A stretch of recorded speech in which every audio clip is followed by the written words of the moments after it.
এবার ছাত্র শিবিরকে নিষিদ্ধ এবং গোপনে কার্যক্রম পরিচালিত সংগঠন হিসেবে আখ্যায়িত করলেন ছাত্রদল সভাপতি রাকিব।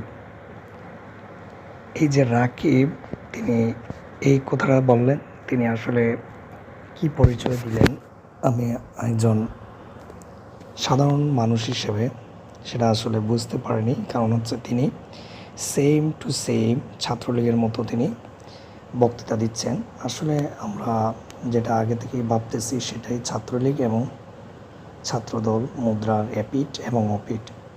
ছাত্রলীগও যেভাবে ছাত্র শিবিরকে নিয়ে বিভিন্ন ধরনের ব্লেম গেম খেলতো, সে একই পন্থা কিন্তু ছাত্রদলও শুরু করেছে। আমি আসলে তাদেরকে আহ্বান করব যে আপনারা ফেসিবাদীদের মতো যদি ব্যবহার করেন তাহলে কিন্তু আপনাদের রাজনৈতিক দিক দিয়ে আপনারা কখনো লাভবান হবেন না, বরঞ্চ আপনারাও জনসাধারণ থেকে বিচ্ছিন্ন হয়ে যাবেন, যেরকম আওয়ামী লীগ হয়েছিল।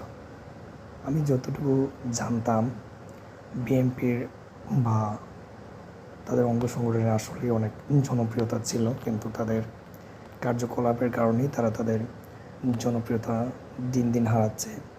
এই যে এই ধরনের বেফাঁস মন্তব্য, বরঞ্চ ছাত্রদল বিভিন্ন জায়গায় আমরা পত্রপত্রিকা খুলে দেখতে পাই তারা চাঁদাবাজি করতেছে, বিভিন্ন জায়গায় গ্রুপিং মারামারিতে লিপ্ত। সো এইগুলো যদি একজন ছাত্র সংগঠন হিসেবে তারা করে থাকে তাহলে অবশ্যই তারা সাধারণ ছাত্ররা তাদের প্রতি বিমুখ আচরণ করবে এবং তাদেরকেও ছাত্রলীগের মতো মনে করবে। এটাই স্বাভাবিক।